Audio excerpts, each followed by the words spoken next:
నమస్తే. నేను ప్రశాంత్. ఈరోజు సోషల్ మీడియాలో ఎక్కువ వైరల్ అయ్యేదంటే 'రష్మిక', 'విజయ్ దేవరకొండ' వీళ్ళ వివాహం అయితే సోషల్ మీడియాలో చాలా వైరల్ అవుతూ ఉంది. మరి ఏ పద్ధతిలో చేసుకుంటున్నారు అనేది చాలా మందికి ఒక క్వెషన్ మార్క్ లాగా మారింది.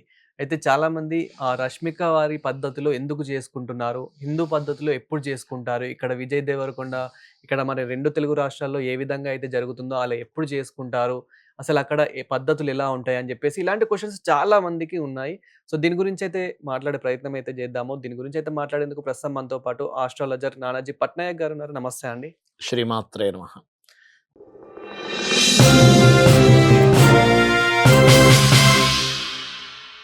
గురువుగారు ఇప్పుడు 'విజయ్ దేవరకొండ, రష్మిక మందన' ఎప్పటినుండో మ్యారేజ్ చేసుకుందాం అనుకోని ఇది ఇప్పుడైతే ఫైనల్‌గా అయిపోతుంది. కానీ ఏంటంటే అక్కడి వారి పద్ధతిలో చేసుకుంటున్నారా? ఇక్కడ మన హిందూ పద్ధతిలో చేసుకుంటున్నారా? అని జెప్పేసి చాలా ఒక డౌట్ ఉంది. సో, అసలు హ్మ్. ఎలా చేసుకుంటున్నారో ఒకవేళ వాళ్ళ పద్ధతిలో చేసుకుంటే వాళ్ళ పద్ధతులనేటివి ఎలా ఉంటాయి? తప్పకుండా అండి. చాలా మంచి ప్రశ్న వేశారు. ఫస్ట్ ఆఫ్ ఆల్ ఏంటంటే వాళ్ళిద్దరికీ కంగ్రాచ్యులేషన్ చెప్పాలి. హ్యాపీగా ఉండాలని కోరుకుందాం అందరం గూడా. అయితే ఫస్ట్ ఆఫ్ ఆల్ ఏంటంటే కొడువా పద్ధతి అని ఒకటుంటుందండి. హ్మ్. కొడువ. అది కర్ణాటకలో చాలా ప్రాచీనమైనటువంటిది. ఆ పద్ధతులకి మన పంచభూతాలతో లింక్ ఉంటుంది అది గూడా. ఇప్పుడు కామన్‌గా మనం అనుకోండి అగ్నిహోత్రం చుట్టూ తిరగడము, తాళిబొట్టు కట్టడం, ఓకే. జీలకర్ర బెల్లం ఎలా ఉంటుందో, ఆ కొడువా పద్ధతిలో ఏంటంటే వాళ్ళకి ముందు రోజు ఈవినింగ్ నుంచి ఈరోజు వివాహం అనుకోండి. ముందు రోజు ఈవినింగ్ నుంచి హ్మ్. ఆ ఊరిలో ఉండేటువంటి వాళ్ళు, ఆ కుటుంబ సభ్యులు కలిసి ప్రారంభిస్తారు. పందిర్లు వేయడము, ఇలాంటివన్నీ గూడా. హ్మ్.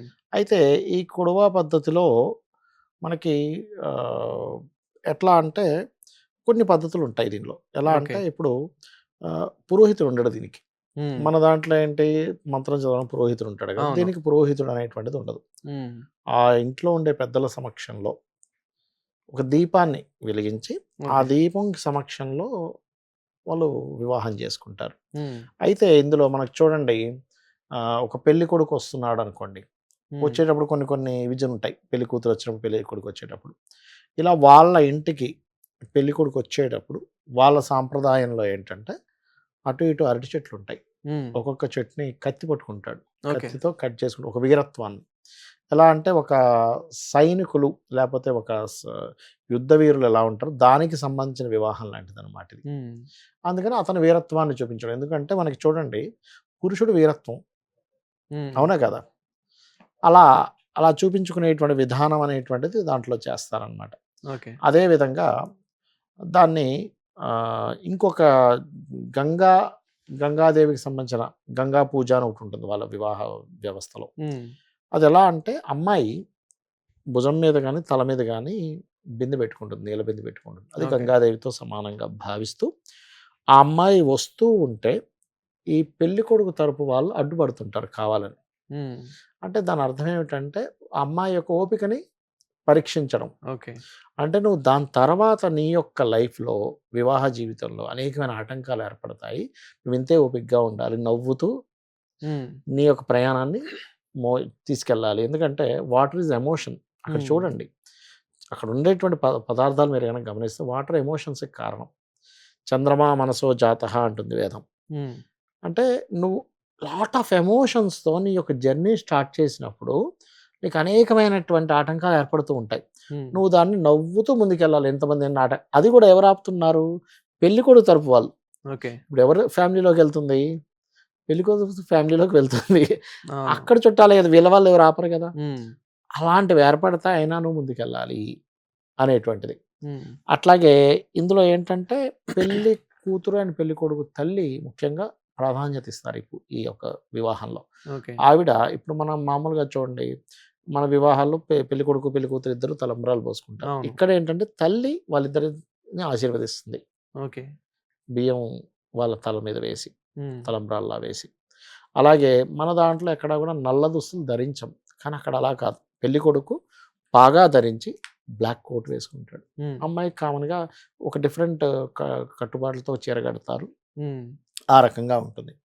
ఇలా ఏంటంటే అక్కడ సాంప్రదాయం ఏంటంటే ఇప్పుడు చూడండి ఇప్పుడు 2 డిఫరెంట్ డిఫరెంట్ క్యాస్ట్ వాళ్ళు చేసుకుంటున్నారనుకోండి. వాళ్ళ సాంప్రదాయంలో ఒకసారి, వీళ్ళ సాంప్రదాయంలో ఒకసారి ఓకే. చేస్తారు. దీనివల్ల కలిగే బెనిఫిట్ ఏమిటి అంటే వీళ్ళకేదైనా మొదటి వివాహం డిస్టర్బ్ అయ్యి హ్మ్. సెకండ్ వివాహం ఉందనుకోండి. ఈ రూపంలో దోషం పోతుంది. దోషం పోవాలి అనుకుందాం. వాళ్ళు హ్యాపీగా అంటే ఉండాలని అలా అనుకుందాం. ఇప్పుడు అక్కడ ఒకసారి పెళ్లి చేసుకుంటున్నారు. మళ్ళా ఇక్కడ రెండోసారి గూడా మ్యారేజ్ జేసుకోవచ్చా? చేసుకోవచ్చు. తప్పేం కాదు. హ్మ్. అంటే వాళ్ళ జాతకాల్లో ఉంటుందండి. 2 టైమ్స్ మ్యారేజ్ అయ్యే యోగం ఉంటుంది. దీన్నే మన వాళ్ళు మన మన శాస్త్ర సంబంధంగా ఎవరికైనా 2 వివాహాల యోగం ఉందనుకోండి వాళ్ళ పర్సనల్ చార్ట్‌లో. హ్మ్. అంటే మొదటి వివాహం డిస్టర్బ్ అవ్వడము, ఇంకో అవును. కారణాల చేత విడిపోయి ఇంకో వివాహ యోగం ఉందనుకోండి. దాన్ని ఎలా చూస్తాము అంటే చాలామంది కుజదోషం ఉంటే చేయిస్తారు. కుజదోషం ఉంటే చేయించడం కాదు. ఓకే. సెవెంత్ లార్డ్ పాడవడము, 12థ్ లార్డ్ డియోల్ సంబంధాలు రావడం వచ్చినప్పుడు మొదటి వివాహం అది అమ్మాయి కావచ్చు, అబ్బాయి కావచ్చు డిస్టర్బ్ అయిపోయి రెండో వివాహం కలుగుతది. హ్మ్. ఇది క్లీన్‌గా అబ్జర్వ్ చేయాలి. ఒక్కోసారి ఎఫైర్స్ ఉంటాయి కొంతమందికి. చాలా ఓకే. మందితో. హ్మ్. వివాహం జరగదు. అది ఎఫైర్ వరకేనా? లేకపోతే నిజంగానే డిస్టర్బ్ అవుద్దా చూసుకొని, హ్మ్. వివాహానికి ముందు చేస్తారు మన దాంట్లో. అంటే కుండకి, అరటి చెట్టుకి చేస్తారు. దాన్ని కుంభ వివాహము అంటారు. ఓకే. అర్క వివాహము అని జిల్లేడు మొక్కకి చేస్తారు. పురుషుడికి చేస్తారు. అలా చేస్తే మొదటి వివాహం డిస్టర్బ్ అయ్యేది ఇప్పుడు అవును. చూడండి, ఇప్పుడు ఏదైనా ఇప్పుడు ఇద్దరు ఫ్యామిలీలు కలిసి ఒక అమ్మాయికి, అబ్బాయికి వివాహం చేశారు. హ్మ్. 3 నెలలు, 6 నెలల్లో విడిపోతే ఎంత బాధుంటుంది. అవును. ఆ ఫ్యామిలీలో తల్లిదండ్రులు తలకాయలు పట్టుకుంటారు. ఏంట్రా ఈ తలకాయ నొప్పి వాళ్ళకి చెప్తే అర్థం చేసుకోరు. ఏమేమి పడట్లేదంటే వాళ్ళని కలిసి ఉండలేమని అనలేము. హ్మ్. కోర్టు కేసులు, పోలీస్ స్టేషన్‌లు, గందరగోళాలు, విడిపోయిన తర్వాత దానికి బోలెడంత ఖర్చు. ఇప్పుడు పెద్ద పెద్ద వాళ్ళంటే వాళ్ళకి బోలెడన్ని డబ్బులుంటాయి. మధ్యవర్తికి మధ్య తరగతి వాళ్ళకి అసలు వివాహం చేయడం అంటేనే ఒక 5 ఇయర్స్ వాళ్ళ లైఫు ఆ అప్పులు కట్టుకోవడానికి సరిపోతుంది. అవును. అలాంటప్పుడు మన శాస్త్రంలో చెప్పిందేంటంటే, ఇలాంటిది ఏదైనా దోషం ఉంటే, వాళ్ళకి ముందుగా స్త్రీ అయితే కుంభ వివాహము లేదా అర్క వివాహం చేయించమని చెప్తారు మన దాంట్లో. హ్మ్. కొంతమందికేంటంటే, ఇప్పుడు వీళ్ళిద్దరి జాతకాల్లో కూడా కొంచెం 2 వివాహాలు జరిగే యోగం ఉండుంటది. హ్మ్. అందుకని ఈ రూపంలో ఈ దోషం పోతుంది అని అనుకుందాము. వీళ్ళు హ్యాపీగా ఉండాలని అనుకుందాం. అయితే ఓకే. మీరు గమనిస్తే గనక ఇందాక మనం ఆ వివాహం గురించి మాట్లాడుకున్నాం. ఎమోషన్స్, అవును. వీరత్వం చూపించుకోవడము. ఇవన్నీ ఏంటంటే, ఒక స్త్రీ పురుషుడి దగ్గర నుంచి స్ట్రెంగ్త్‌ని కోరుకుంటుంది. చాలా హ్మ్. స్ట్రాంగ్ అంటే సెక్యూర్ ఫీల్ అవుతుంది. కత్తితో కట్ చేసేటప్పుడు సెక్యూర్ ఫీల్ వస్తుంది. అబ్బా! ఎంత బలవంతుడురా! అదే బలహీనుని చూసి స్త్రీ ఎక్కడైనా అలా ఫీల్ అవుతుందా? హ్మ్. ఫీల్ అవ్వదు కదా! అవును. అవునా కదా! ఇప్పుడు 'బాహుబలి' ఈ సినిమాలో చూడండి. వాడు హీరో ఇట్లా అనగానే ఒక ఫీల్ అయిందా లేదా? హ్మ్. అంతే కదా! ఇప్పుడు ఆ అమ్మాయిని రష్మికని తీసుకెళ్ళేటప్పుడు కూడా ఆమె పేరు హీరోయిన్ పేరు 'బాహుబలిలో' ఉంటది. ఓకే. ఆ హీరోయిన్ తీసుకెళ్ళేటప్పుడు కూడా అదేదో పడవది ఊడిపోతే వాడు ఇట్లా చేతులు పెడతాడు. హ్మ్. దాని నుంచి నడుచుకొని ఎళ్తది. ఆ హీరోయిన్. అంటే ఏమిటి దాని అర్థం ఏమిటి? బల ప్రదర్శన. అంటే ఎప్పుడూ గూడా పురుషుడి దగ్గరేమో స్ట్రెంతు, అమ్మాయి దగ్గర ఎమోషన్ అండ్ లవ్ హ్మ్. ఇవి కావాలి. నీకెన్ని ఆటంకాలవుతున్నా గానీ, నీలో ఎమోషన్స్ అండ్ లవ్ అనేది తగ్గకూడదు. చిరాకు ఓకే. రాకూడదు. అప్పుడు నీ లైఫ్ బావుంటుంది. పురుషుల్లో స్ట్రెంత్ ఉంటే బావుంటుంది. ఇక్కడేంటంటే ఒకటే, నాకెప్పుడు ఒక ఉదాహరణ అనిపిస్తుంటది. ఏంటంటే ఒక స్త్రీమూర్తి హ్మ్. వివాహం అవ్వకముందు ఇంట్లో ఎంతో గారాబంగా పెరుగుతుంది. అవును. వివాహం అయిన తర్వాత పిల్లవాడు పుట్టంగానే అదేదో చాలా ఎక్స్‌పీరియన్స్ ఉన్నట్టుగా ఆ పిల్లోడికి అన్నీ చేసి పెడుతుంటది. ఎక్కడి నుంచి వచ్చింది ఆ ఎక్స్‌పీరియన్స్? హ్మ్. ఎక్కడి నుంచి వచ్చిందా? ఇది ఎప్పుడు ఇంతకుముందు ఏమైనా ట్రైనింగ్ తీసుకుందా? అంటే కాదు. ఒక నాది బాధ్యత. అని ఫీల్ అయింది. హ్మ్. ఆ పిల్లవాడిని నాది అని ఫీల్ అయింది. అమ్మాయి కావచ్చు, అబ్బాయి కావచ్చు. నాది అని ఫీల్ అయినప్పుడు నువ్వు ఆటోమేటిక్‌గా అన్నీ కలిసిపోతాయి అక్కడ. అవును. ఇవాళ రేపు ఎందుకు విడాకులు అయిపోతున్నాయంటే నాది అని ఫీల్ అవ్వట్ల. హ్మ్. ఏదో వచ్చింది ఎప్పుడు విడిపోద్దో తెలీదు. అప్పుడు నేను ఎలాగ దగ్గరికెళ్ళాలని ఫీల్ అవుతున్నాడు. నాది అని ఎప్పుడైతే ప్రేమగా అనుకుంటామో అమ్మాయి కావచ్చు, అబ్బాయి కావచ్చు అది విడిపోవడం జరగదక్కడ. కానీ గురువుగారు ఇక్కడ ఏంటంటే, మీరు పంతులు లేకుండానే మనకిక్కడ మెయిన్ మన సైడ్ అవును. అయితే పంతులు లేకుండా పెళ్ళిళ్ళు చేసుకోరు. హిందూస్ అయితే ముఖ్యంగా. హ్మ్. సో, అక్కడేంటంటే పంతులు లేకుండానే పెళ్ళిళ్ళు చేసుకుంటున్నారు గదా! మరి ముహూర్తాలు ఎవరు జూస్తారు? ముహూర్తాలైనా చూస్తారా అక్కడ? యాహ్! మంచి ప్రశ్న అడిగారు. గాంధర్వ వివాహాలను మీరు వినే ఉంటారు. మన పురాణాల్లో ఉంటది. హ్మ్. అడవిలోకి వెళ్ళాడు ఆ రాజు. కనబడింది ఆ అమ్మాయి. హ్మ్. నచ్చింది. దండేశాడు. అవును. క్షాత్ర వివాహాలంటారు. మరి అప్పుడెవరు చదువుతున్నారు? అంటే ఫస్ట్ నీ మనసు ఆ అమ్మాయికి నేను సెక్యూరిటీ ఇవ్వాలని ఆ అబ్బాయికుండాలి. ఆ అమ్మాయికి భర్తను నేను ప్రేమగా చూసుకోవాలనుంటే అది ఆటోమేటిక్‌గా కలిసిపోద్ది. వాళ్ళ జాతకాల్లో గనక హ్మ్. దోషము గనక లేకపోతే 100కి 100% వాళ్ళ లైఫ్ బావుంటుంది. హ్మ్. దోషం ఉంటే దానికి సంబంధించిన పరిహారం చేసుకుంటాం. సెవెంత్ హౌస్‌లో పాపగ్రహాలున్నాయి. దానికి సంబంధించిన దానం ఇవ్వడం.